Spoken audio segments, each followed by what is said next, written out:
Mais d'ailleurs, on devrait, puisqu'on est, on est en plein en train de parler un peu de Mark Grunwald, de ses thèmes et de sa manière d'écrire, parlons un peu des auteurs, justement, plus en détail de la maxi-série. Donc justement, Mark Grunwald, donc scénariste qui a fait un très long run sur Captain America, et puis qui a eu pas mal de postes d'éditeurs hein, au niveau de la Marvel. Tu peux sûrement nous en dire plus, docteur. Là, il était, ouais, c'est ce que je disais, il avait commencé comme dans les fanzines. C'est un fan à la base. Son titre préféré, c'est la Justice League of America. Ses auteurs préférés, c'est Gardner Fox. Enfin voilà, c'est un mec qui aurait pu faire carrière chez DC Comics et qui l'a fait chez Marvel, et notamment en reliant toutes les intrigues et en donnant une conception du Marvel Universe qui était à même de servir les intérêts de Jim Shooter, et puis aussi à donner cette sensation que tu avais dans l'univers Marvel des années 80, que tu n'as plus du tout, je trouve, aujourd'hui, d'un univers hyper cohérent où tout le monde se... C'était un peu le Kevin Feige de l'époque, quoi. Ou en tout cas, comment ils s'appellent, les deux scénaristes que j'aime bien, là, Marcus et Mark Philly. Ouais, et puis Marcus et McPhilly, ceux qui bossent justement avec les Russo, qui arrivent à, tu vois, dans Infinity War, ils arrivent à te créer Enfin, t'as pas du tout de déconnexion entre le moment où tu regardes les Avengers et les Gardiens de la Galaxie grâce à eux. Ça. Tu as ce sentiment-là, tu dis très bien, dans les années 80, de cohérence. Moi, j'ai envie de dire, tu sais que tout le monde est sur le même chemin. Alors, peut-être que certains sont un peu en avant, un peu en arrière, mais tu sais qu'au moins, quand tu lisais un comics, par exemple, pas un Captain America, que tu lisais derrière les X-Men, tout ça, même si chacun avait leur aventure, même si tu te posais déjà pas la question de te dire pourquoi ils sont dans la merde et les autres viennent pas, mais quand même, tu avais vraiment le sentiment de te dire, ok, ils sont sur la même terre, quoi. Ils sont là, au même moment et tout ça, il n'y a pas d'énorme incohérence qui va te sauter aux yeux. Et ça laissait la place quand même aux auteurs.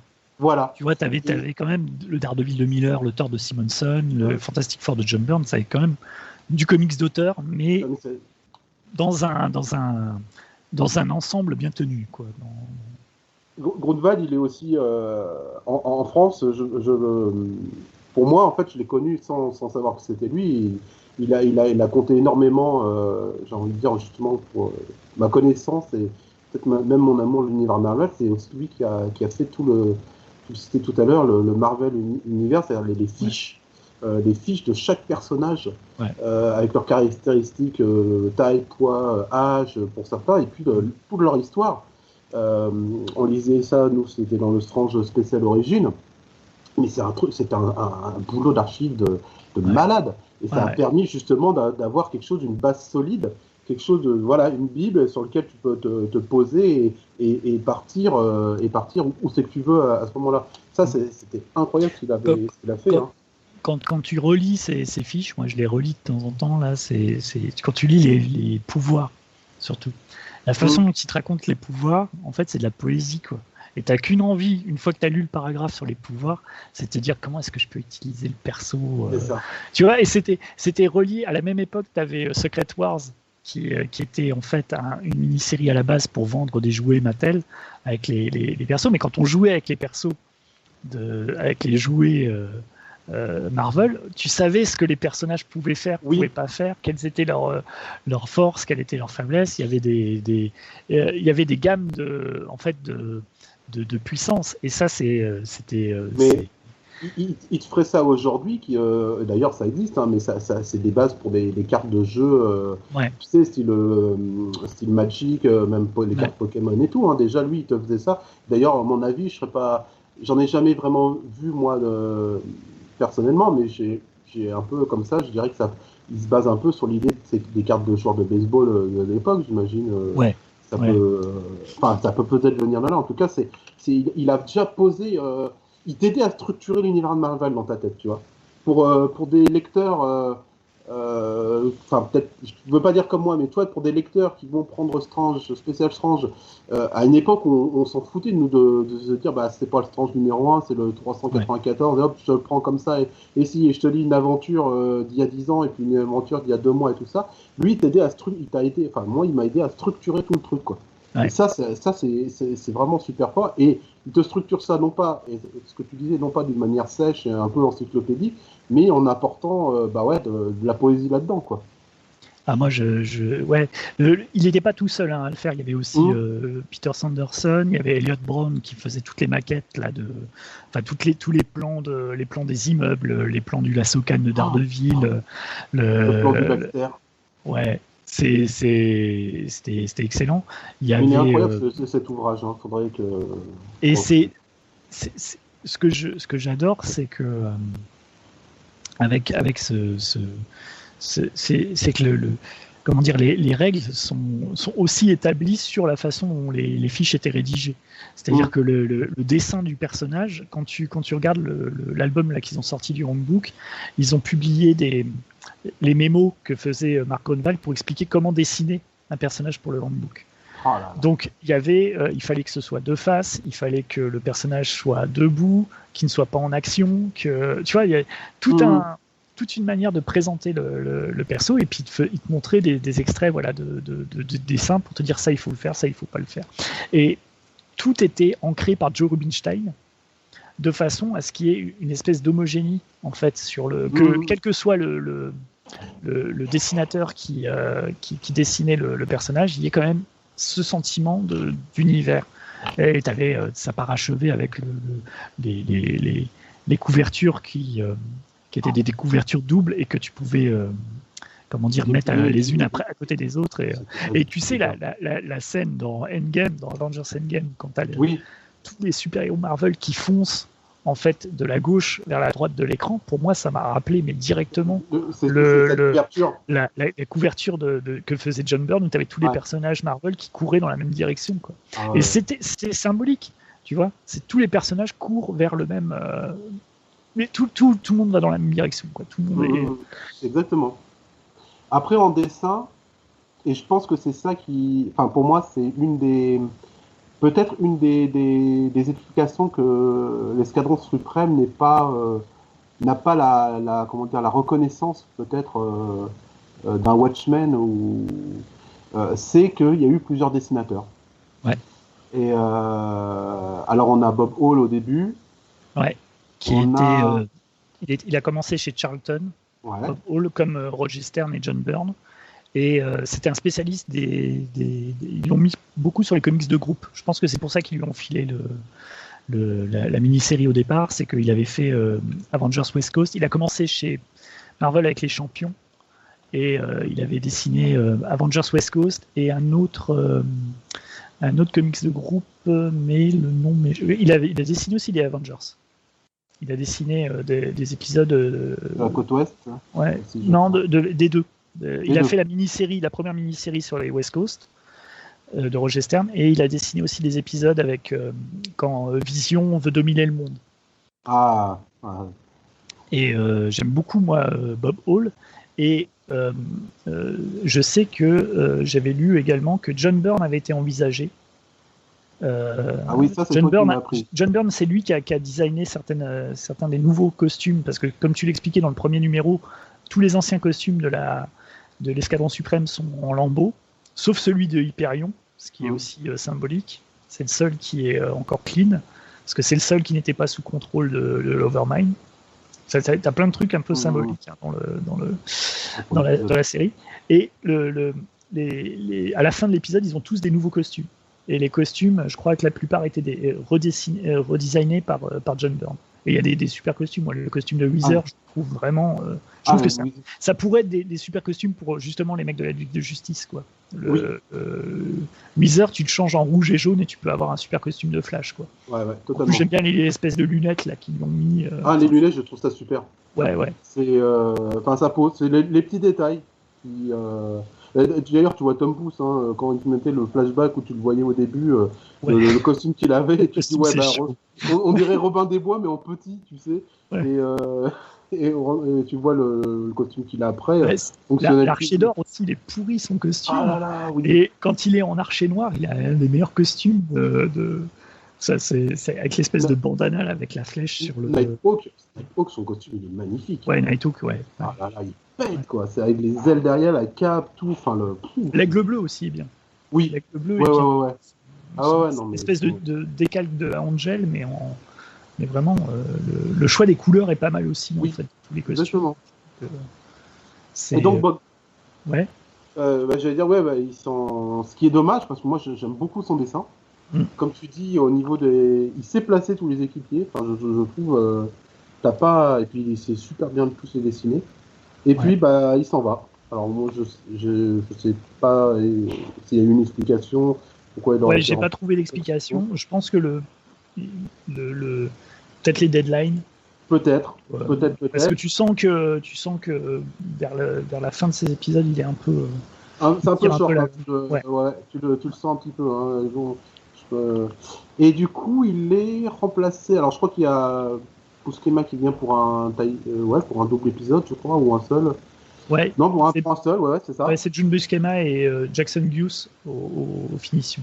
C'est l'esquisse de John Buscema et finition de Jackson Goose. Voilà. Pour un épisode qui est vraiment bien parce que c'est centré sur la romance entre Hyperion et Power Princess. Parce qu'avant Superman et Wonder Woman, il y avait Hyperion et Power Princess. Et le côté un peu romantique et puis le côté un peu femme fatale de Power Princess, ça ressort bien avec justement Buscema qui fait les esquisses et Jackson Goose qui fait les finitions. Parce que là, c'est beau sur les corps, en tout cas. Hein. Tu te régales au niveau au niveau des corps de la Power Princess et d'Hyperion. Alors en plus, j'aime bien cette romance parce que c'est comme tout le reste de l'escadron Superman, c'est que c'est une romance qui pourrait être belle, mais qui en fait est complètement pourrie de l'intérieur, puisque on dit Hyperion, mais en fait c'est pas Hyperion, c'est son double maléfique. C'est le double maléfique d'Hyperion, qui en plus tranquillement tue le Steve Trevor de la planète, comme un gros bâtard en plus. L'idée est super quand même. C'est lui qui, en fait, il aspire l'air des poumons.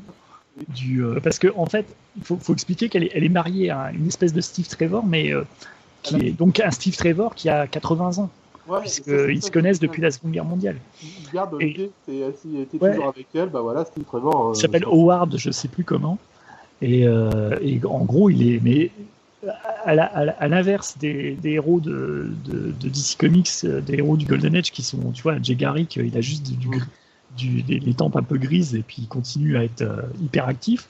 Lui, c'est un vieillard, quoi. Et puis tu comprends que il y a plus rien, quoi. Enfin, c'est que le mec, il est alité. C'est tout juste si on t'explique pas que voilà, qu'il a des couches et que voilà, c'est à la limite. Hein. Non, mais c'est ça qui est fort. Et en gros, et puis il le dessine vraiment vieux. Tu vois, c'est il le dessine vraiment comme un vieillard.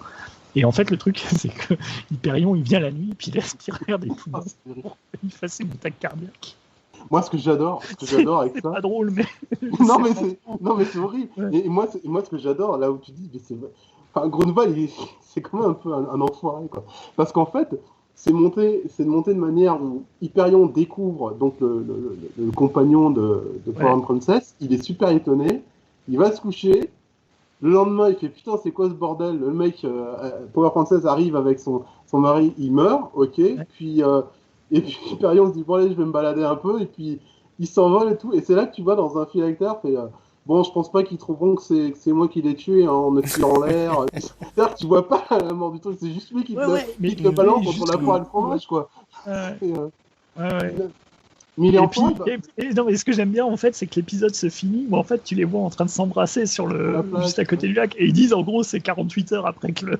Oui, une semaine. C'est pas 48 heures, je crois que c'est justement là il utilise justement le saut d'un mois. Voilà. En fait, il dit un mois plus tard, elle succombe à une envie qu'elle a depuis qu'elle a rencontré Hyperion.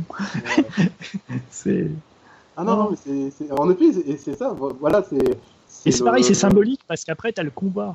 L'épisode suivant, tu as le combat entre les deux Hyperions et ça se passe au Mont Rushmore, mais la version du Mont Rushmore des. Qui est détruit. Putain, et là, le dessin de Bob Hall, La baston, elle est super. Là, quand il chope le nez d'un des présidents pour le balancer. Tu balances.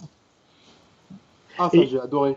Et t'as vu ce qui se passe, c'est que Hyperion gagne, donc il se tire, en fait, chacun tire un rayon laser par ses yeux, et c'est en gros, c'est qui aura la plus grosse. Hein. C'est ça, c'est vraiment, c'est littéralement qui aura le rayon le plus puissant. C'est le Hyperion de l'escadron suprême, c'est pas son double maléfique.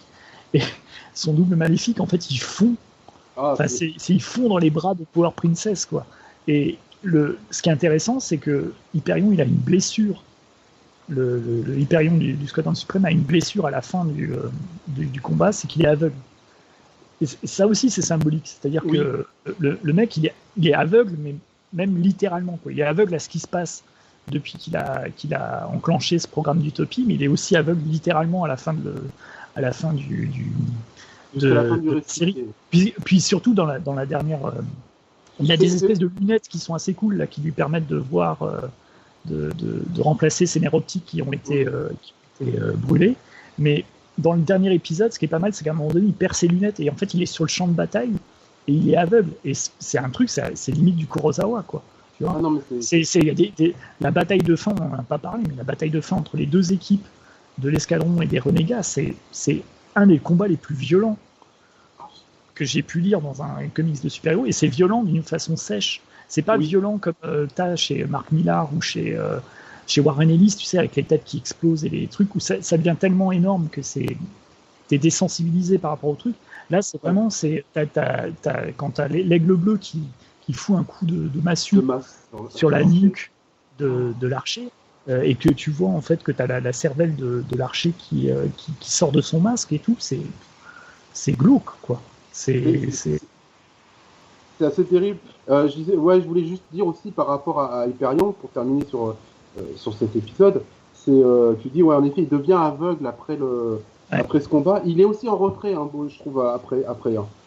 C'est aussi à ce moment-là où tu vois Power Princess qui prend vraiment toutes les rênes du truc et que lui devient un peu en retrait. Et c'est à ce moment aussi donc c'est Paul Ryan qui reprend le dessin, donc le troisième dessinateur de la série. Ouais. Alors moi j'aime beaucoup Paul Ryan. Enfin j'aime beaucoup. J'ai une certaine affection pour son dessin. C'est beaucoup de séries qu'il a dessinées. Ça a toujours été des passages que j'aimais bien, que ce soit sur Iron Man ou Flash aussi, beaucoup. Mais c'est vrai qu'on est un peu plus classique que Bob Hall, un peu plus lumineux, sauf en effet cette bataille de fin. Paul Ryan c'est plus plan-plan, c'est un peu comme. C'est un peu plan-plan, c'est là où en fait la série ressemble le plus à un DC Comics. C'est-à-dire que t'as vraiment un côté un peu Kurt Swan en fait. Tu vois, tout est propre, tout est à sa place. Mais t'as pas le côté un peu vraiment chez Bob Hall, je trouvais qu'il y avait vraiment une espèce de dynamisme. Tu vois, le combat entre Dr Spectrum et Nuclon, c'est pareil, il est hyper brutal et tu vois il y a quelque chose dans les visages chez Bob Hall qui est hyper saisissant, alors que les visages chez Paul Ryan ils sont quand même beaucoup plus c'est plus propre, plus ternes en fait. C'est comme tu dis, ouais. Cela dit, d'un autre côté, tu vois, ce que je trouve bien, c'est que ça arrive au bon moment, ce changement. Ouais. Tu passes justement t'arrives dans les 6 derniers mois où la reconstruction commence à bien se faire, la pauvreté, il y en a moins. Donc du coup, c'est vrai que c'est moins chaud. Ça paraît plus logique, ouais. D'avoir choisi un dessinateur plus plan-plan pour le moment où en fait tu te dis, ils vont s'en sortir en fait. Et cela dit, ça enlève pas, là je reviens, ça enlève pas le côté terrible de la bataille de fin. Cette bataille donc justement où Nighthawk avec son équipe arrive sur le tarmac d'un aéroport d'ailleurs, je crois, et puis va se battre comme dans Captain America Civil War. Voilà. Exactement, c'est le même type de tarmac. Et ce que je trouve fort avec cette bataille, c'est déjà tu sens le truc monter. Où ça discute un peu, puis derrière les membres de l'escadron suprême et qui étaient en fait alliés aux renégats les encerclent, et là t'as cette bataille sèche. Comme tu dis, c'est pas comme chez Millard ou même Jones un petit peu quand il nous fait sur certaines Evan Messi où t'as une espèce de grand guignol quoi dans le corps quoi. Là parce que c'est vrai que Geoff Jones c'est assez je pense a été vraiment marqué par Mark Grunwald. Enfin pas mal de scénaristes de cette époque comme Ostrander ou comme Mark Grunwald tu retrouves des éléments dans son style ça c'est la mort de l'architecte. Moi une des morts qui m'a le plus marqué c'est celle du comment il s'appelle ? Alors, j'ai plus son nom en tête, mais celui-là qui contrôle le froid et le. Ah, Termite. Et le Termite, qui en plus tu ne vois jamais de visage, mais en relisant, je me suis dit, mais en fait, c'est un gamin. Je suis persuadé qu'il doit avoir 16-17 ans. Tu t'imagines bien, il fait des blagues un peu potaches et tout ça. Et il te meurt d'une façon mais assez terrible où on détruit son permet de réguler sa température et tout ça, et il te meurt d'une façon assez épouvantable, quoi. Alors c'est quand même avoir un point faible assez évident en fait sur soi. Oui. Tu te dis qu'un jour ou l'autre dans une baston il aurait pu. Mais c'est ça aussi, c'est que tu te dis bon vers la fin, tu vois ils ont des super héros, mais pourquoi faire, tu vois les super vilains ils se sont tous planqués. Mais c'est encore une fois ça participe de l'arrogance en fait des personnages et du fait que effectivement tu crois qu'on s'en va vraiment vers une victoire de l'escadron suprême et un Reich millénaire de l'utopie de Power Princess, et en fait il y a tout qui se bat en sucette.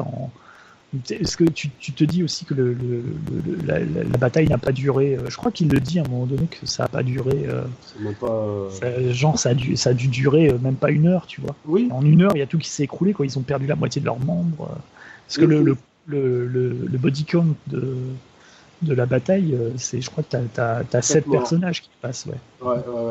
Et c'est d'autant plus fort que elle se déroule, et ça je trouve ça fort, hein, elle se déroule pas genre au moment où tenez, regardez nos résultats, on y va, et puis tout le monde apparaît face à une baston devant tout le monde. On reste encore au sein de ce groupe, et elle se passe après. C'est-à-dire que voilà, on a fini, on a tout bien fait, on vous rend les clés, on se barre, on est tous contents, et c'est là qu'arrive la bataille, c'est là que de la prise de conscience finale, quoi. Il y a toujours, je trouve, cette idée de...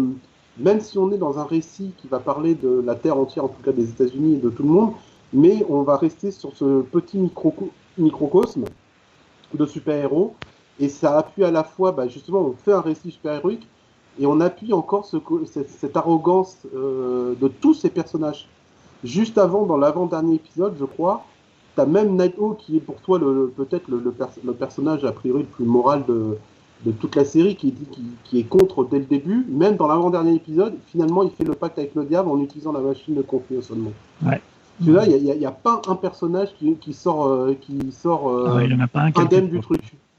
À part peut-être The Shape, l'espèce d'Extensiman, l'espèce de Plastic Man qui est un peu... qui est justement, en fait c'est béni les simples d'esprit, hein, parce que il est déficient mentalement, et le truc c'est que c'est lui en fait, tu comprends que la machine à conditionnement, en fait, une fois qu'il redevient, quand ils essaient de le faire redevenir mauvais, en fait ça lui a tellement plu d'être ami avec Arcana et avec il reste du côté de en fait il reste du côté de ses amis, quoi. C'est peut-être le seul qui agit de façon comment dire, de façon c'est le seul qui réagit bien en fait dans la bataille de fin, quoi.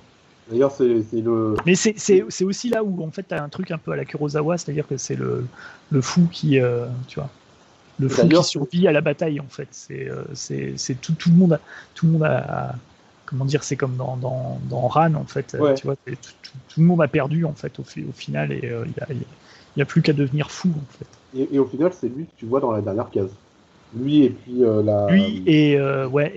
les enfants d'Arcana, et puis Arcana et à son bébé, Exactement, ouais. Ça clôture bien. J'ai toujours trouvé la fin un peu abrupte, mais et en même temps, je la trouve à la fois abrupte et en même temps totalement porteuse de tout, en fait, sur cette dernière planche. Moi, j'aime bien. C'est vrai que j'étais surpris à la relecture du nombre d'ellipses Oui. qu'il y a dans l'intrigue. Où en fait, tu vois, par exemple, les renégats, genre, on te les présente pas en fait. Mhm. C'est d'un coup, ils ont 4 équipiers nouveaux dans l'équipe, et en fait, on t'apprend après que c'est des traîtres. Mais la façon dont c'est fait, je sais pas, il y a un... Je trouve que c'est pas mal parce qu'en fait, du coup, tu développes aussi pas mal ton imaginaire. En fait, tu es hyper actif en fait dans la série. Et moi, la fin me dérange pas en fait. C'est plus avant où en fait, j'ai toujours trouvé. Tu vois, j'avais l'impression en fait la première fois qu'on l'avait lu parce qu'on n'avait pas tous les numéros, je crois. Mhm. On avait les premiers, et en fait, la première fois que je l'ai lu, tu vois, dans Speedé, je crois qu'on n'avait pas tous les numéros d'Escadron, et je crois qu'on n'avait pas les épisodes justement avant les derniers épisodes, le 12e. Et donc, du coup, j'ai toujours eu l'impression que j'avais raté en fait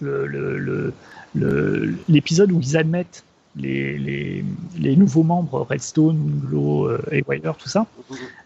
Sauf qu'en relisant la mini-série, en fait, tu t'aperçois que les mecs, ils sont là. Voilà, il y a un mois qui s'est passé entre les deux épisodes, et d'un coup, tu te retrouves avec des nouveaux membres. Moi, je me rappelle une des ellipses les plus abruptes, et même en relisant là encore, à chaque fois, je me fais avoir, c'est donc l'épisode qui suit quant à l'archer qui a modifié l'esprit de Lady Lark. Et juste après l'épisode, tu commences, il est capturé, il est menacé par des super vilains. Et là, je me suis dit, mais là, comment il a été capturé, d'où il vient, pourquoi. Là, sur le coup, ça me semble toujours parce un peu qu'il te l'explique dans le flashback, où en fait, il te dit il est parti du groupe et tout, mais ça, t'as pas vu en fait c'est ça. Mais bon, et il s'est mis comme règle, tu vois, d'avoir ce passage du temps, et il s'y est bien. À l'exception il y a un truc que je trouve complètement foiré, mais j'en parlerai à la fin quand on fera les trucs foirés. Les points forts et le point foiré voilà, quand on reviendra. Il y a quand même quelques points foirés dans cette. C'est très rare quand même. Il n'y en a pas beaucoup, mais il y en a un que je trouve particulièrement. Je trouve que. Mais j'ai l'impression qu'il s'en est même rendu compte. Mais que oh merde, j'ai oublié ça. Mais en tout cas, pour revenir sur la fin de la saga, en même temps, tous les épisodes ont une fin assez abrupte. Hein. Il y a une narration qui est un peu symptomatique des comics de l'époque, où on tient aussi en un épisode une histoire complète, même si ça se suit, il y a un début, une fin, et forcément, chaque épisode doit avoir sa fin bien nette, et parfois, effectivement, c'est assez abrupt. Mais c'est ce qu'on disait au début, c'est que chaque épisode, ça pourrait te faire une saga aujourd'hui, tu vois. C'est l'épisode. On n'est pas dans la l'épisode avec l'Institut qui kidnappe la famille, tu vois, aujourd'hui ça te ferait un crossover. Quoi. Ouais, c'est ça. Non, mais on est d'accord. Hein. Et ça, c'est ce qui fait la force aussi de ce récit. Hein. Ça te rappelle aussi à quel point. D'ailleurs, est-ce qu'on peut parler justement du fait que ça a influencé pas mal de crossovers la vache, et pas qu'un peu. Hein. On va pas faire la liste exhaustive, mais. Au détour de chaque page, tu peux te dire ah oui, mais en fait c'est là qu'ils l'ont repris. Ah, c'est là. Ah, lui, il y avait déjà pensé. Ah. C'est quoi le plus pour toi le plus évident, c'est de toute façon c'est Identity Crisis. Hein. Ouais. Et la Ligue de Justice qui lave le cerveau des méchants.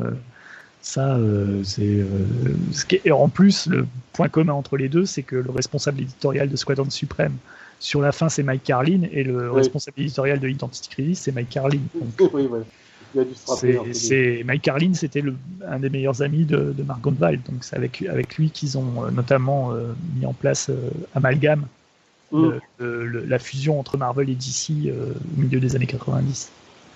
Et donc le Justice League Identity Crisis, le Identity Crisis de Brad Meltzer et Rags Morales, qui a une série.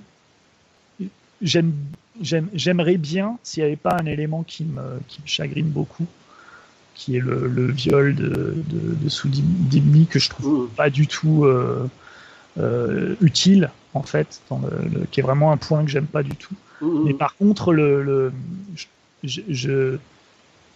c'est pas aussi fort que Squadron Suprême, je trouve, mais par contre, je trouve quand même que la caractérisation de Brad Meltzer est vraiment bien dans Identity Crisis. J'aime bien en fait son traitement des personnages. Maintenant, voilà, on peut débattre aussi de la résolution du mystère, qui est bizarroïde. En fait, bizarroïde, tout à fait. Ouais. Mais en lecture, je trouve que c'est quand même bien écrit et c'est bien. Mais c'est là où il y a peut-être un décalage entre nous, les vieux lecteurs, et les jeunes lecteurs.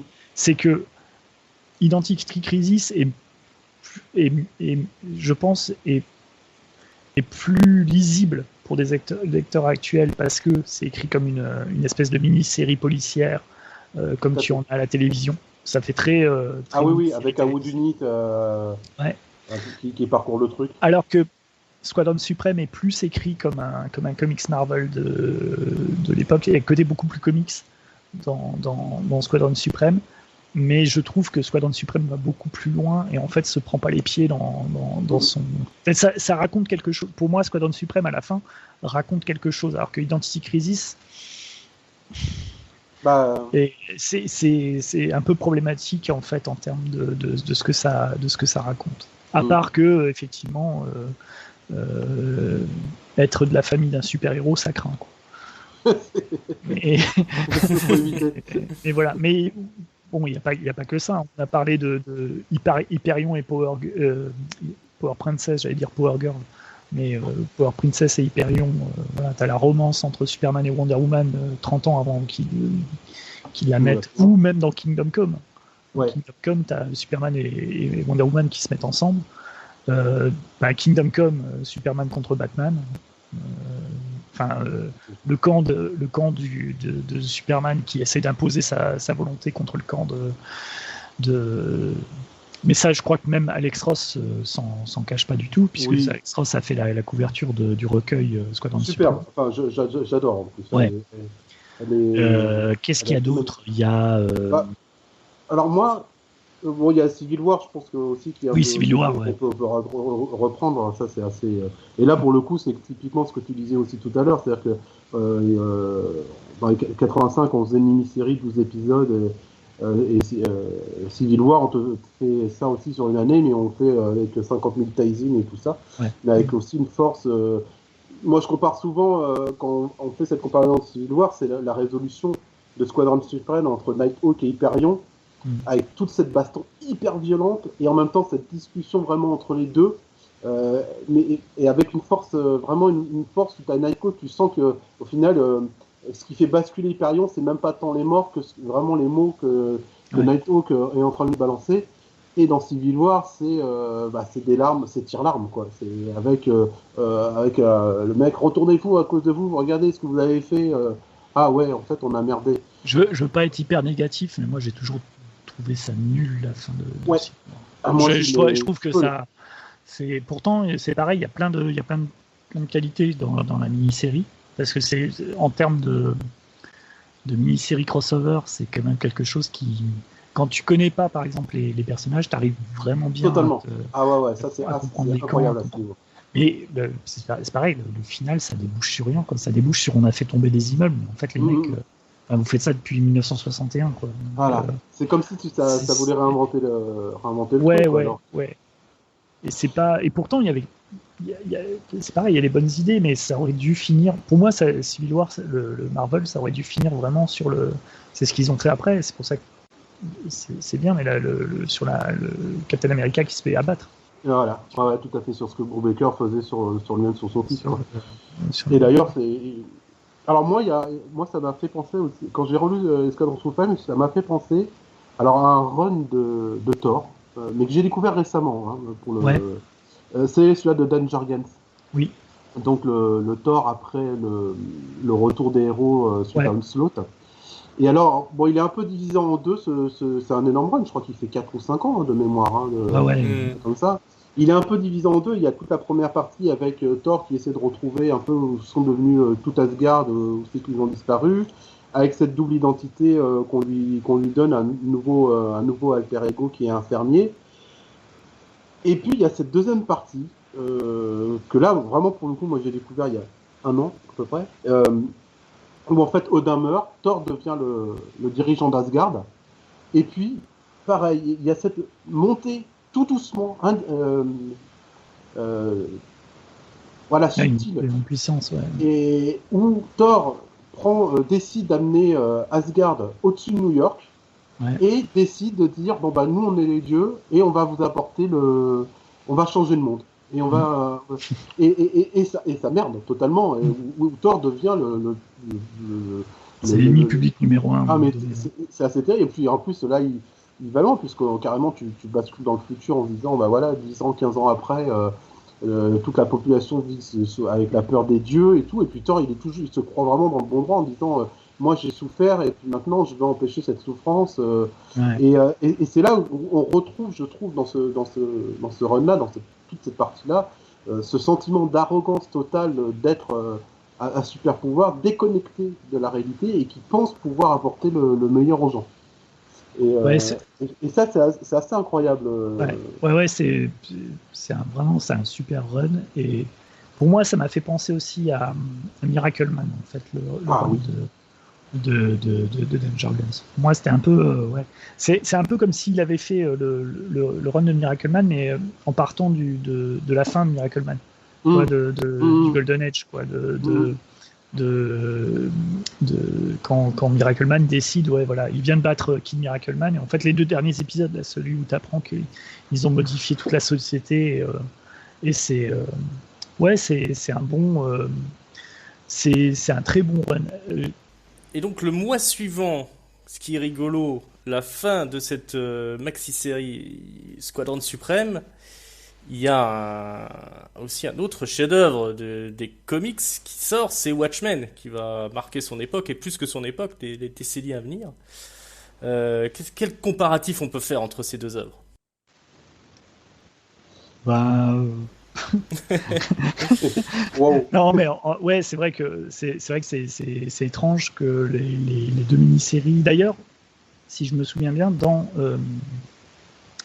Amazing Heroes, dans l'article qui faisait la promo de Squadron Suprême, il précisait en préambule, il disait on sait que Squadron Suprême a une intrigue qui ressemble similaire à celle de Watchmen, mais qui avait été aussi teasée à la même époque, mais c'est pas du tout sur le même ton, c'est pas du tout sur les mêmes thèmes, et ce qui est vrai.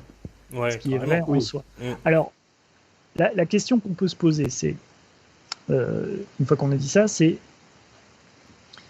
est-ce que Grunwald est influencé par ce que fait Alan Moore, puisque Alan Moore, ça fait Watchmen, en France, on a l'impression que voilà, Alan Moore débarque avec Watchmen, alors qu'en fait, ça fait quasi 10 ans qu'il fait déjà de la déconstruction de super-héros dans ses œuvres, et notamment sur Captain Britain, sur Miracle Man, sur des choses, sur Swamp Thing, sur des choses que tu peux lire à l'époque, que Mac Grunwald a sûrement lu. Il a sûrement lu For the Man Who Has Everything, il a sûrement lu Captain Britain, c'est sûr, tu vois, c'est chez Marvel, il a sûrement lu la déconstruction du personnage.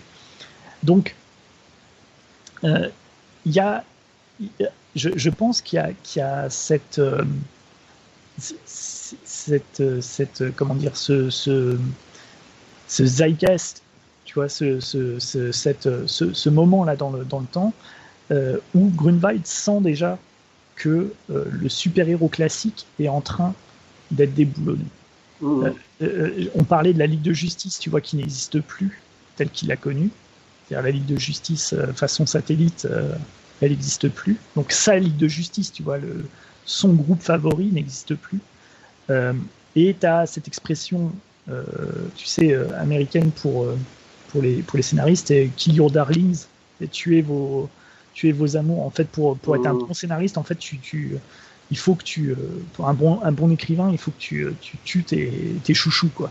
Et je pense que le Squadron Suprême, c'est Grunwald qui tue son groupe préféré, quoi. Enfin, il l'enterre. Et par rapport à Alan Moore, je pense qu'il voit déjà que les Britanniques sont en train d'avoir une influence là-dessus. Et t'as l'Institut du Mal, tu vois, le fait que ça soit un groupe d'espèces de punk, tu sais, parce que ça m'a toujours paru bizarre la façon dont ils représentaient ce groupe-là. C'est pas du tout le genre de groupe que t'as l'habitude, c'est pas les Maîtres du Mal, tu vois. T'as pas l'habitude de voir ça chez Marvel. C'est pas les Maîtres du Mal, ou quand tu vois la confrérie du Mal, tu vois, la confrérie des mauvais mutants, comment elle est faite dans Days of Future Past. Les mecs, ils sont dans des beaux apparts et tout. Mystique, elle fait partie du gouvernement. T'as un côté un peu classe, tu vois. Dr. Doom, c'est un tyran, mais c'est un dictateur de. Tu vois, c'est tout ça, ouais. Ouais, voilà. Et il n'y a pas beaucoup de. Tu vois, l'Institut du Mal, t'as vraiment l'impression qu'il pue, quoi. Tu sais, ils sont dans un espèce d'appart tout pourri. Il y a des graffitis au mur. On dirait les punks dans Death Wish 3, quoi. Et j'ai l'impression que ils voient déjà arriver, tu vois, les scénaristes britons, parce qu'à la même époque, t'as des séries anglaises comiques qui jouent sur les punks. Je sais plus comment ça s'appelle, c'est une série avec Rick Mayall. Et le look de l'Institut du Mal, t'as vraiment l'impression qu'ils sont sortis de cette série télé. Et l'Institut du Mal, c'est une des étapes dans l'escadron suprême, en fait, le fait qu'ils incorporent ces personnages dans le groupe, c'est une des raisons pour laquelle le groupe va se casser la gueule, quoi.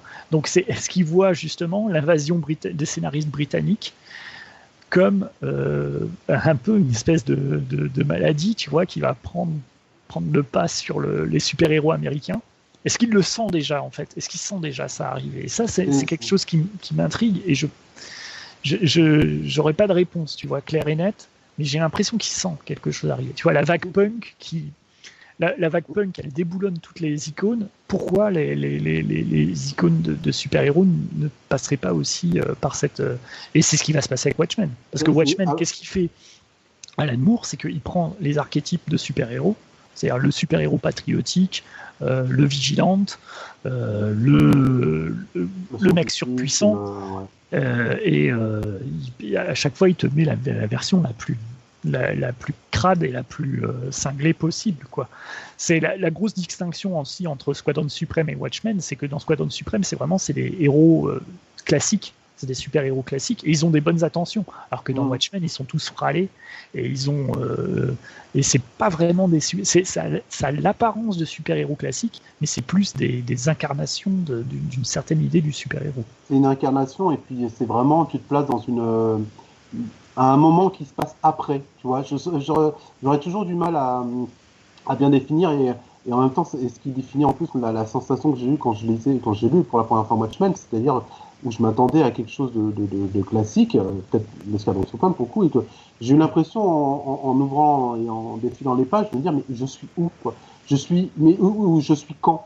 Et c'est ça que je trouve assez fort aussi dans Watchmen.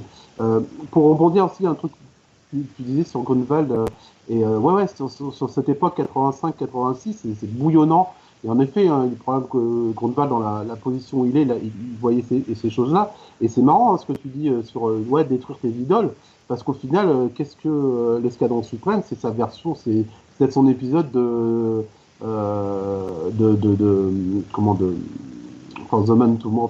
l'épisode de Superman d'Alan Moore où il clôture la version du Superman classique de Kirsten. Whatever happened to voilà, voilà, donc Moore, lui, clôture ce Superman-là en le tuant aussi, quoi, avec une certaine renaissance derrière, mais au final en le tuant. Et après, John Byrne va le reconstruire, finalement, Grunwald fait pareil avec sa Justice League. Sa Justice League à lui, il va la tuer, l'envoyer dans ces retranchements-là, quoi. Peut-être justement pour se dire en se disant, après que ce qui va arriver, finalement, vaut mieux que je range mes jouets et que on va en utiliser d'autres, quoi. C'est pas, mais c'est vrai que la comparaison avec Watchmen, elle est sur les dates et tout ça. Moi, ce qui m'a toujours un peu chagriné, on sort du cadre artistique, hein, parce que Watchmen, moi je trouve ça super, et notamment sur les dessins aussi de Dave Gibbons. Ouais, c'est pourquoi encore aujourd'hui Watchmen et l'Escadron Suprême, on l'oublie, quoi. C'est ça qui est, c'est quoi? C'est son approche classique, c'est tous ces trucs. Alors il n'y a pas de citation de Bob Dylan. Donc. Il y a peut-être ça, ouais. Il n'y a pas de citation de Bob Dylan, il n'y a pas d'appendice où tu as. Après, Après, la mise en forme dans Watchmen est tellement impressionnante en termes d'architecture scénaristique, en termes d'architecture. Et puis ça va. J'allais dire ça va loin, mais ça va loin, mais le Squadron Suprême va loin aussi, en plus avec des personnages plus classiques. Moi, je trouve que les deux vont très loin en fait mais le Watchmen, tu vois, j'allais dire dans Watchmen t'as un viol, mais t'as un viol dans Squadron Suprême. Ce que fait l'Archer d'Or à Lady Lark, le fait de modifier son comportement pour pouvoir rester avec, c'est du viol, quoi. Mais c'est vrai que je pense que la mise en forme classique, effectivement, fait que les gens ne vont pas forcément chercher le Squadron Suprême, et aussi le fait que Squadron Suprême, c'est un des rares récits qui soit hors de la grande histoire de Marvel. Tu vois, comme ça se situe dans une autre dimension. Oui.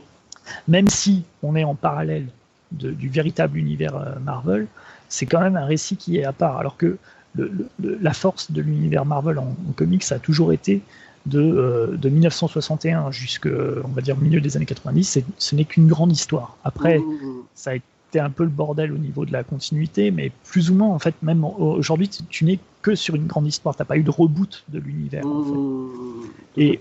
Et même des choses, ce qu'on disait tout à l'heure, des choses très autorisantes comme le Daredevil de Frank Miller se situent quand il fait Daredevil Man Without Fear, ça s'inclut dans les... tu peux mettre ce Man Without Fear avant Daredevil numéro 1 de 64. Il n'y a pas de souci là-dessus, quoi. Squadron Suprême, il est dans une autre dimension. Ouais. Donc du coup, ça existe, mais ça existe comme les Gardiens de la Galaxie existaient, tu vois. Les Gardiens de la Galaxie, ça se passait dans le futur, mais en fait, donc du coup, t'as pas cet attachement, je pense, des fans de Marvel à Squadron Suprême, alors que chez DC, t'es quand même plus habitué à voir des récits qui se situent, en fait, la plupart des grands récits de DC Comics, en fait, ils tombent en dehors de la continuité. C'est-à-dire Kingdom Come, le Watchmen, Watchmen, t'as 0 personnage d'ici. Le Dark Knight Returns. Le Dark Knight Returns, c'est dans un futur alternatif. Batman Year One, c'est un Batman qui est tellement déconnecté de. Tu vois, t'as pas un super vilain, t'as juste Gordon et Batman. Tous les grands récits d'ici sont un peu déconnectés. Donc, ouais, c'est plus le genre de récit que t'aurais eu très honnêtement, Squadron Suprême, tu peux refaire le même récit avec la Ligue de Justice, le foot avec le label Elseworlds. Et puis, personne ne vient du feu. D'ailleurs, pas mal de récits Elseworlds sur la Justice League sont des versions, des variations sur un autre thème de Squadron Suprême.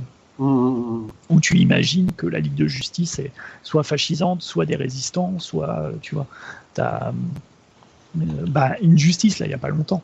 Ouais. Une justice, c'est ça, c'est Superman qui pète les plombs, t'as un camp qui rejoint Superman, un camp de résistants qui rejoint Batman, et toute la série est autour de leur lutte, quoi.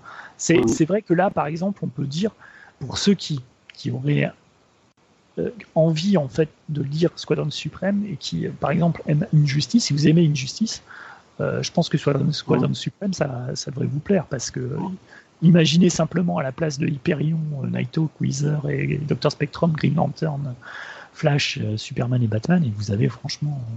tout est là. Exactement. Alors il y a eu des tentatives d'autres versions de l'Escadron Suprême, ils ont tenté de les rattacher aussi à l'univers Marvel.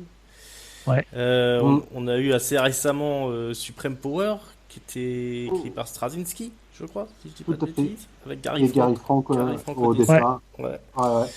Mais surtout Gary Frank au dessin. Surtout Gary Frank au dessin. On parlait de la mise en forme, qui a fait peut-être sortir du lot Watchmen plus que l'Escadron Suprême. Là, pour le coup, on est dedans, puisque effectivement, ça a de la gueule, Supreme Power. Ouais, voilà, dans mon souvenir, c'est pas si mal, mais il y a aussi un gros problème qu'il y a à la Marvel à l'époque, c'est-à-dire que l'éditorial est à la ramasse, puisqu'il y aura même pas de fin à cette série, cette mini-série-là, Supreme Power, Ouais. ça va Bah, partir ça, après. c'est plus Joe Michael Straczynski qui finit Ouais, jamais ses séries. Hein. Mais il y a surtout le fait que, ouais, enfin, Supreme Power, je l'ai pas relu. Bah, Tout ce c'est que je me souviens, c'est que c'était la même chose que l'Escadron Suprême de Grunwald, mais en plus lent. C'est ça. ouais. On Mm. mettait 107 ans pour arriver au même point que. Et puis, je sais pas, le point de départ du Supreme Power, c'est si Superman, quand il arrive sur Terre, en fait, au lieu d'être élevé par les Kent, se fait choper par l'armée. Ouais. Ah ouais. Et là-dessus, et là-dessus, après, il va développer les autres personnages de l'escadron suprême, avec, allez, on va faire un Batman encore plus violent, des Je choses comme me ça. souviens que j'aimais bien le Night Hawk dedans. Ouais, il Je avait trouvais que un. mais de ce qu'a fait Straczynski chez Marvel, je pense que c'est quand même le truc que j'ai plus apprécié parce que je me souviens de bons. Enfin, tu vois, là, à y repenser, je me souviens de passages. Il n'y avait pas une mini-série par Steve Dillon Je sur crois, Night Hawk oui, avec en un fait, tueur, avec ouais, le avec un clown, l'espèce de ouais, Joker, c'était un tueur d'enfants. Et, ouais, ouais, ouais. Mais ouais, j'ai quasi plus de souvenirs du truc, quoi, le ouais. Supreme Power de. Bah, Je me souviens ça que va la nulle part au PowerPoint, final, c'est ça qui est. la Ça va pas, PowerPoint et c'était à après, ils poil font un. Ouais, pendant tout un épisode. Parce que c'était en plus, c'était dans la collection Max, c'était pour les adultes. Mais c'est là où encore, tu vois, on dit c'est de la collection pour les adultes, mais pour en revenir à Squadron Suprême, ou même à Watchmen, c'est que tu as une dimension quand même de. Ça se veut adulte, parce que ça rajoute ce qu'on disait tout à l'heure avec les effusions de sang et le gore, mais c'est pas ça en fait qui est adulte. Moi, ce qui est adulte, c'est quand tu te poses des questions. Et le, le, le fait dans Squadron Suprême, à un moment donné, de pas savoir. En fait, t'es perdu avec cette équipe et t'as envie de c'est étouffant en fait comme atmosphère dans le sens où t'as envie de partir en fait. T'as envie t'es comme sur un. C'est un accident qui se déroule au ralenti en fait, Squadron Suprême. Et t'as envie de sortir de la bagnole qui est en flammes, mais t'es hypnotisé en fait. T'es hypnotisé parce que tu te dis mais jusqu'où ils vont aller et le fait que les personnages ne soient pas caricaturaux, soient pas maléfiques, tu vois, et pas cette dimension comme dans tout ce qui est proto-Watchmen, où les mecs sont hyper arrogants, et en fait, on te met une pancarte sur les persos en train de te dire, lui, le Superman est fou, tu vois, c'est pas The Boys, quoi. ouais. C'est pas The Boys, c'est pas, ils se violent pas, mais par contre, t'as cette atmosphère poisseuse petit à petit, où justement le fait qu'ils essayent d'avoir cette caractérisation qui reste classique, mais oui, comme petit à petit il ne faut que des conneries. C'est ce que j'en reviens à la scène dont tu parlais. Effectivement, plus on en parle et plus je crois que tu as raison, c'est la scène clé de la série, c'est le procès de l'Archer d'Or. C'est vrai que c'est beaucoup plus violent que les réunions dans The Boys avec les espèces de fausses Justice League, mais qui sont tous en fait cons, bêtes, méchants, et ça devient de la caricature. Alors que là, en fait, c'est pire parce qu'ils sont persuadés d'être dans leur bon droit. En fait, ils sont persuadés qu'ils peuvent juger le mec là. Enfin, ça, il y a tout un. Il n'y a pas une fois où les mecs se disent on va le ramener chez les flics, tu vois, avec ce qu'il a fait. Il n'y a pas une fois où. Et puis surtout, on va planquer la merde sur le tapis. Et quand tu le lis en plus, aujourd'hui, à l'aune de ce qui se passe avec tout ce qui est le mouvement MeToo, justement la façon dont les grosses boîtes en fait font passer un peu des exactions, couvrent les agissements de certaines personnes, le culte du secret dans l'équipe, tu l'as constamment, où en fait ils n'arrêtent pas de faire des conneries. Et il y a même une scène dans le dernier épisode, ou l'avant-dernier épisode, où les renégats préparent leur plan d'attaque contre l'escadron suprême, et ils disent, ah c'est marrant, dans la conférence de presse, ils n'ont pas parlé de pourquoi Hyperion a des lunettes, pourquoi la montagne des présidents, donc le mont Rushmore, est détruite. a été détruite. Enfin, tu vois, ils disent, tiens, c'est bizarre, ils n'ont pas parlé de ça, toutes leurs conneries, ils les passent sous le tapis, quoi. Et ça, pareil, c'est jamais... Tu vois, c'est un dialogue comme ça. C'est toi qui fais le lien après. T'as pas une... C'est pas gras, c'est pas caricatural, quoi. T'as un sentiment super diffus, en fait. Et puis, tu dois justement concilier ta propre vision de la Justice League et ta propre vision de super-héros et le sentiment positif qui en ressort quand tu lis ça, avec le fait que factuellement, dans ce récit, plus tu les lis, plus ils apparaissent comme des connards et plus ils font des conneries, quoi. Et c'est sur ce sentiment-là qui est jamais mis... concrètement placé comme un jamais guide pour toi, voilà, qui fait que toi tu gardes ce sentiment et que tu n'arrives pas à l'exprimer, sauf en y réfléchissant profondément. Et c'est là que tu dis, c'est beaucoup plus adulte qu'en effet un Supreme Power où on met version max et c'est très fort parce qu'il y a du sang, où on viole quelqu'un et tout ça, quoi. Et c'est en ça que le mini-série de Grunwald restera vraiment au-dessus de tout. Alors après, il y a eu un volume par Howard Chaykin que j'ai découvert, en fait, là, j'ai jamais lu, pour ma part. Ouais, moi non plus. Ouais. Et un dernier volume, ça c'est par James Robinson, qui est sorti, alors si ma mémoire est bonne, juste après Secret War, donc la grosse mini-série event de Jonathan Hickman. Il avait utilisé Hyperion dans son run des Avengers. Ouais, moi j'aimais bien. Moi j'aimais beaucoup son Hyperion. En lien avec Thor d'ailleurs, quand j'y repense. Vraiment bien utilisé. Il l'utilise comme si c'était Superman, quoi. C'est comme si Superman débarquait dans l'univers Marvel et il dit mon univers a été détruit, quoi. Ouais, c'est vraiment, c'était bien fait. Ouais. Et moi, de ce que je me rappelle, je sais que je l'avais lu quand ça a été édité en français, j'avais bien aimé. Voilà, mais j'ai plus vraiment de grands souvenirs.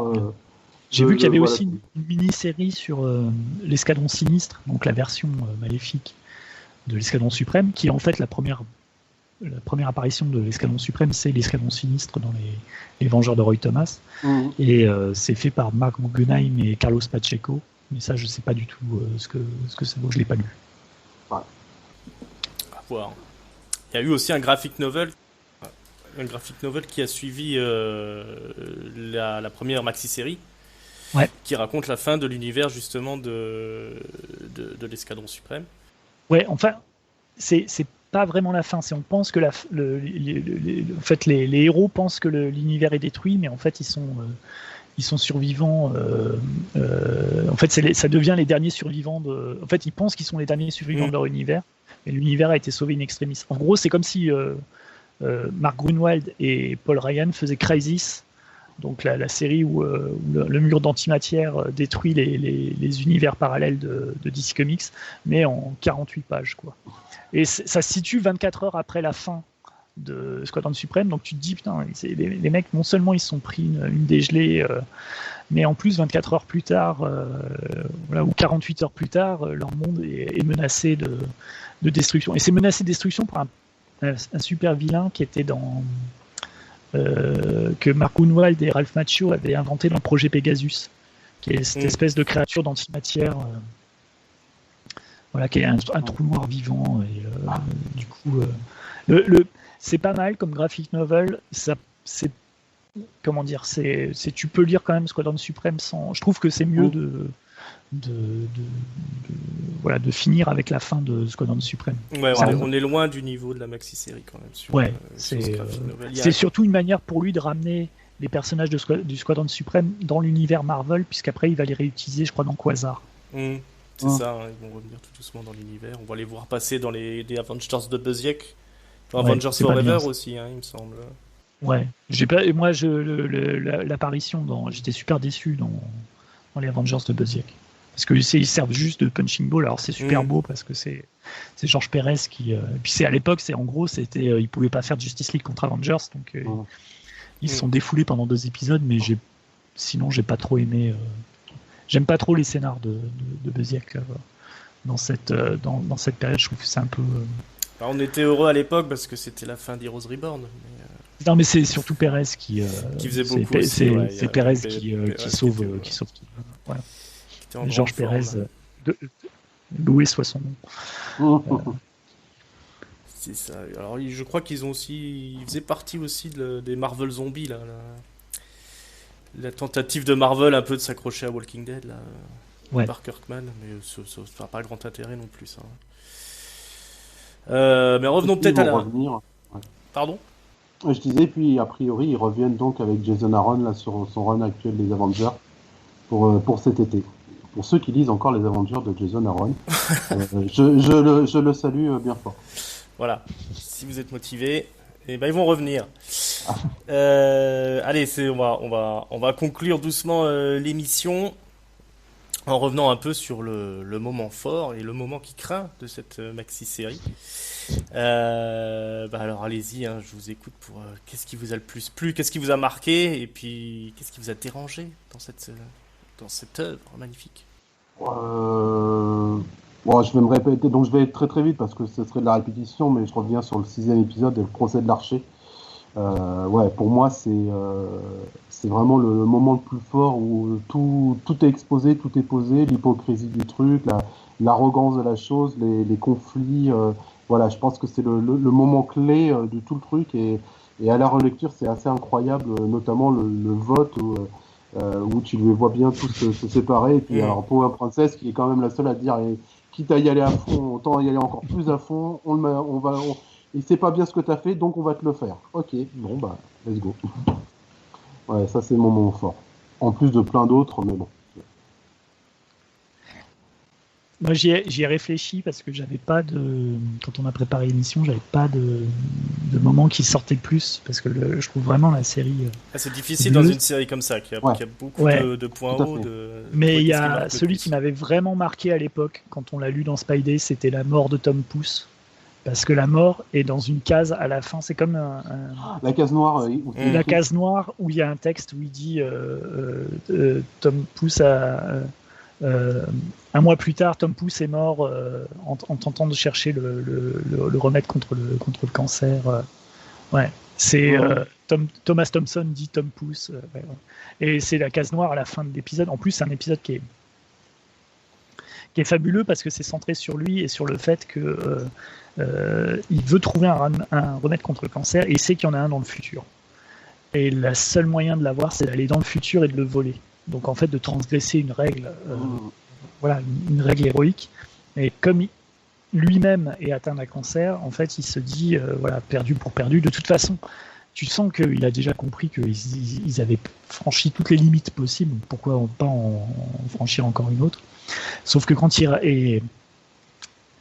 et le centurion écarlate, donc qui dirige la Terre dans le futur, ça aussi, c'est quelque chose auquel j'ai réfléchi après, mais en fait, le simple fait que le centurion écarlate existe, c'est que leur utopie, elle a merdé à un moment donné. Oui, c'est et le centurion écarlate lui avait proposé dans un épisode précédent de lui filer le remède contre le cancer si tuait Hyperion. Donc du coup, Tom Pouce, lui, il retourne dans le futur, essaye de voler. En fait, il manipule un des membres de l'escadron suprême qui a été conditionné mentalement. En plus, enfin, c'est pareil. Tu ne fais que tomber dans un espèce ils sont déjà bien dans la muse à ce moment donné de la saga. Et le pire, c'est ça se lit comme c'est là où il est fort, Grunwald, c'est que t'as l'impression d'avoir des épisodes de la 4e dimension, quoi, parce que t'as le coup de massue final, c'est qu'il ramène le remède contre le cancer, et en fait c'est juste de la pénicilline. C'est parce que les humains ont tellement évolué qu'en fait le cancer c'est comme une grippe, quoi. En fait, c'est devenu un truc. En fait, t'as un placebo et tu t'en guéris, quoi.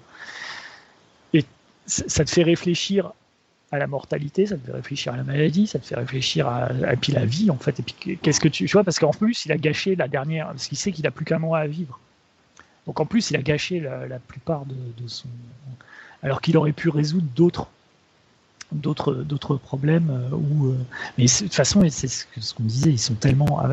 c'est le 8e ou 9e épisode, ils ont déjà tellement franchi la limite que... Ils se rendent compte de plus rien. Ils se rendent compte de plus rien. Et je me souvenais plus effectivement du fait que l'enterrement... Clément Pernon, il s'en sert à des fins publicitaires, mais c'est d'un mauvais goût.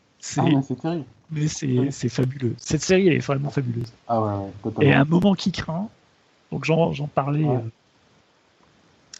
c'est le fait d'utiliser le saut de 1 mois à chaque épisode fait qu'à un moment donné, dans le 6e épisode, tu apprends que Arcana est enceinte.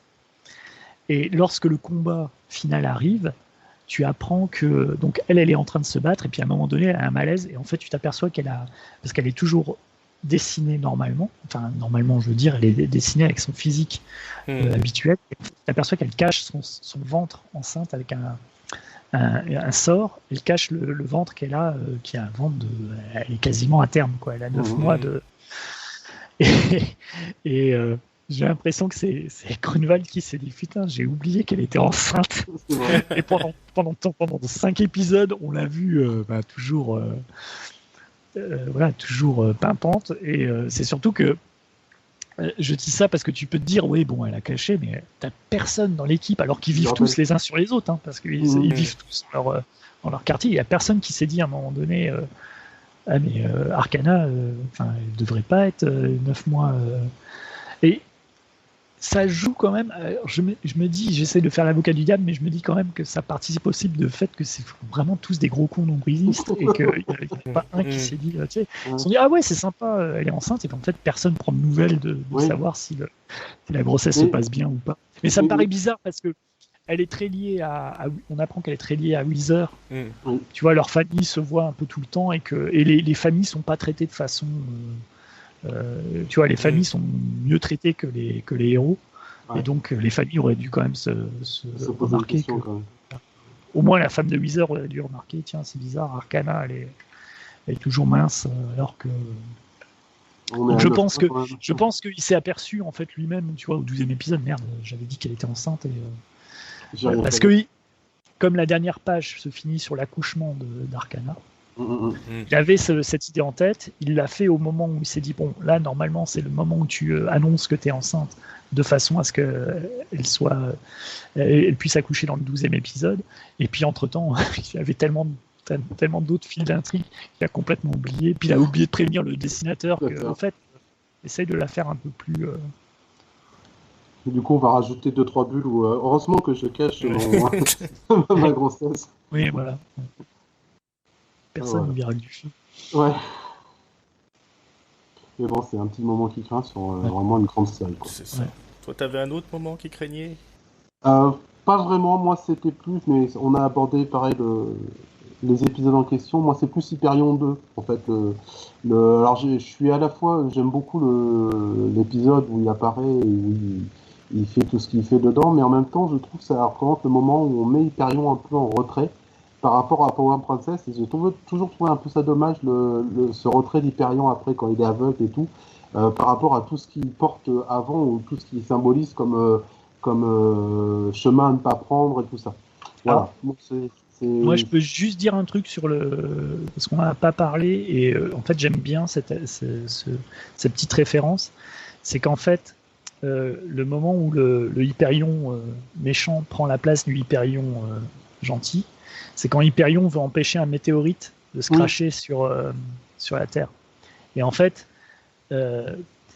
pour faire croire qu'il est le bon Hyperion, il fait croire qu'il est amnésique. Ouais. Et en fait, c'est une référence à un épisode fameux de la série télé Superman qui s'appelle Panic in the Sky, dans lequel donc le Superman qui est joué par George Reeves veut arrêter un météore, et il revient sur Terre et il est amnésique. En fait, tu as tout un épisode où en fait, il se souvient plus qu'il est Clark Kent, et c'est un épisode qui est hyper fameux parce qu'ils ont fait un remake, je crois, dans Lois et Clark.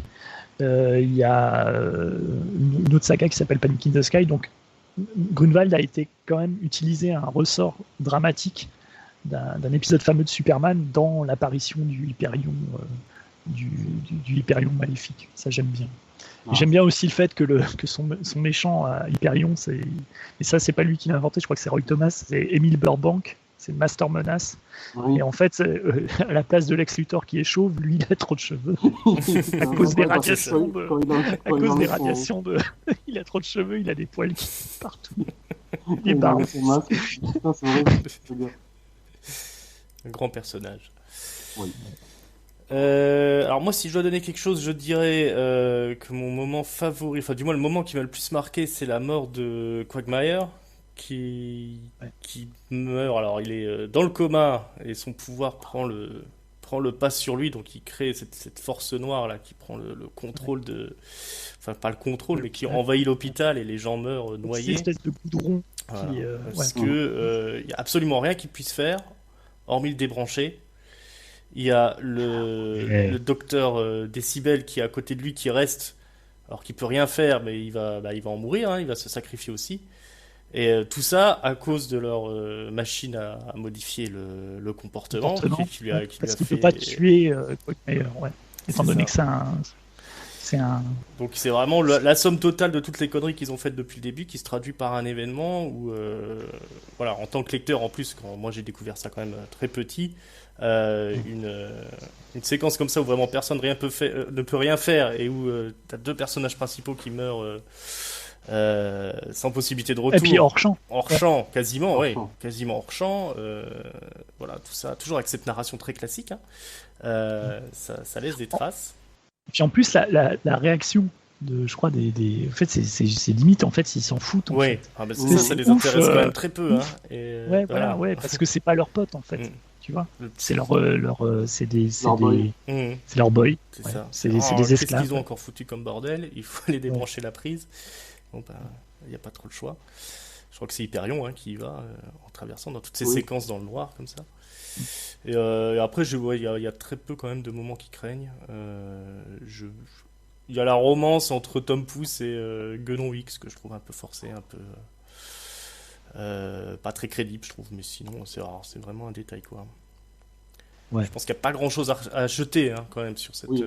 Sur cette non, ouais, saga, j'ai vraiment, à part je te dis le truc sur Arcana qui m'a toujours, tu sais, je me suis dit, c'est qui est un peu sorti du chapeau, mais ouais, le reste, il n'y a pas de. En fait, c'est les moments qui t'apparaissent bizarroïdes. En fait, quand tu relis la série, en fait, tu t'aperçois que, en fait, il y a plein de choses qui sont écrites et dessinées de façon vraiment subtile, en fait. Ouais, subtil, ça a été réfléchi. Ouais, voilà. Et tous les sujets qui sont abordés, ils sont traités quand même à fond. C'est pas survolé comme on peut le voir dans beaucoup d'œuvres sur le même sujet. Non, mais ça te fait réfléchir. Hein. Ouais. C'est pour moi, c'est c'est une vraie BD qui m'a marqué de la même manière que Watchmen, dans le sens où le questionnement qu'il y a sur les super-héros, tu regardes plus les super-héros de la même manière et tu regardes plus en fait En fait, ça te fait poser des questions sur toi aussi, sur tes propres valeurs, sur ce que tu justement, ouais, le mythe de l'homme providentiel qui va résoudre tous tes problèmes. Ouais, mais à quel prix? C'est incroyablement. Enfin, moi, ça m'a encore sauté aux yeux à la relecture là, mais ouais, c'est la densité de chaque épisode. Ce qu'on disait, hein, c'est que chaque épisode contient en soi un event qui pourrait faire 12 numéros chez Marvel ou DC aujourd'hui. Et puis ouais, c'est tout le propos, les réflexions, ça te pose derrière. Et puis et au final, c'est déjà un espèce de manifeste d'un scénariste sur qu'est-ce que le super-héros, qu'est-ce que peut faire le super-héros, qu'est-ce qui au final, pas qu'il ne doit pas faire, mais en tout cas, si vous allez par là, forcément vous arriverez sur un mur à un moment. Ouais. Et au final, ouais, ça se pose comme un manifeste de Grunwald sur la question super-héroïque. À un moment, tu vois, tu te dis où justement tous ces questionnements vont faire déboucher sur des œuvres encore marquantes aujourd'hui avec Watchmen ou Dark Knight Returns, quoi. Et déjà, Marula, lui, se posait il te dit que si par rapport à ça. Ouais, il te dit que si tu abordes certains sujets, c'est un peu des sujets explosifs. C'est-à-dire que c'est un peu comme manipuler de la nitro, quoi. Ouais. Tu dois y aller rapidement parce qu'en fait, une question en engendre une autre. C'est-à-dire que si tu choisis cette solution-là à ton intrigue, eh ben, moralement, tu es obligé de te poser la question ensuite de... Mais bon, les questions d'éthique et de morale aujourd'hui, voilà. la branlée, Ouais, c'est de plus en plus compliqué. Mais du coup, ouais, la, la, la,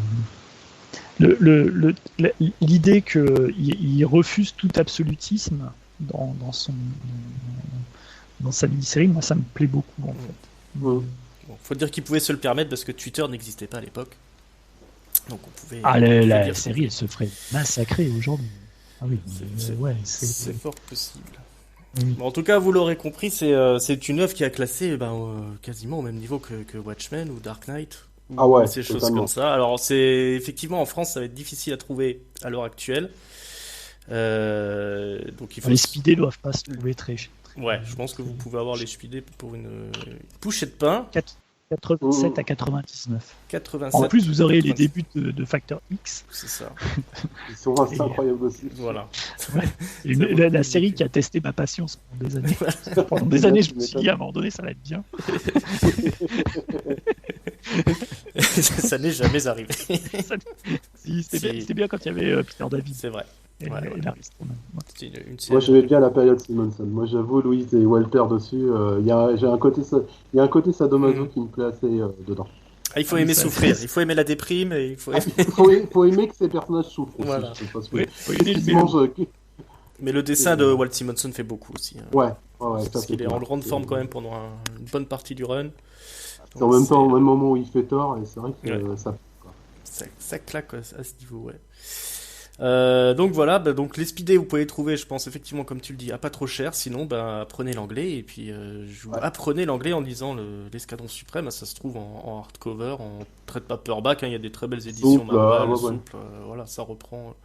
Généralement la maxi série, vous avez peut-être l'épisode de Captain America en prime et peut-être même les graphic novels en plus. Dans l'édition que j'ai, l'édition 25 ans, il y a le graphic novel et l'épisode de Captain America. Alors l'épisode de Captain America, moi je conseillerais de le zapper la première fois que vous lisez la mini-série. Parce que je trouve qu'il est pas... il y a une détonne, rupture de en fait, ton. Hein. Il y a une rupture de ton, Mm. voilà, c'est ça. Alors que c'est écrit par le même scénariste. Alors c'est intéressant à relire ensuite, parce que tu vois justement le décalage. Mais de toute façon, tout ce qui se passe dans l'épisode de Captain America est expliqué dans les premières pages de l'épisode suivant de Squadron Suprême. Donc, pour moi, vous zappez, vous passez directement du 6 au 7 et vous ne passez pas par la case Captain America. Il avait quand même un style assez différent sur Squadron Suprême que sur la plupart de son run sur Captain America, où il visait vraiment un public plus jeune. Hein, ouais, clairement. Sur Captain America, quand il faisait du Marvel classique. Ça fourmille de bonnes idées, c'est Captain America, mais parfois c'est un peu... Moi j'aime bien, mais c'est vrai qu'on peut râler, comme on dit. Ouais, on peut chipoter. Mais moi j'aime. Mais non. Moi je trouve que c'est un. Alors c'est un run qui à un moment donné se barre en sucette grave. Vers après la période Ron Lim. Là, ça rentre dans l'ère de la Marvolution. Ouais. Ils espèrent à produire des tonnes et des tonnes de séries et la qualité est vraiment plus là, quoi. Oui, puis de toute façon c'est l'époque où Marvel part en sucette. On est à deux doigts de la mais par contre là tout l'arc sur le Captain. Oui, non, il y a des choses qui sont énormes. Il y a à boire et à manger. C'est super bien dessiné. C'est Kieran Dwyer il y a un côté un peu brut comme ça. J'aime bien. Non, ça mérite d'être découvert également. Ouais. Alors pareil, je sais pas. On en parlera peut-être. Ah oui, oui. Ça, je pense que ça fera partie des émissions à venir, parce que c'est aussi un grand moment un petit peu oublié. Alors c'est remis un peu en lumière avec la saga actuelle. Falcon et le soldat de l'hiver. Ouais, parce qu'ils reprennent pas mal d'éléments de Grunwald, notamment l'arrivée de John Walker, qui va devenir US Agent. US Agent, dans le futur. Donc on parlera peut-être aussi de Force Works. Des West Coast Avengers, la meilleure série Marvel de tous les temps. C'est vrai. C'est vrai. Donc voilà, allez vous jeter sur l'Escadron Suprême si c'est pas encore déjà fait. Voilà. Vous nous remercierez après. En don pécunier. On accepte l'échec. C'est ça, exactement. Ben voilà, je pense qu'on a fait le tour de la question. Je vous remercie beaucoup d'être venus, les amis. Merci à toi. Et puis, ben, on n'a plus qu'à vous dire au revoir. On espère que ça vous a plu. Et puis, à très bientôt pour une nouvelle exploration du monde des comics. Ciao, ciao. Ciao. En plus.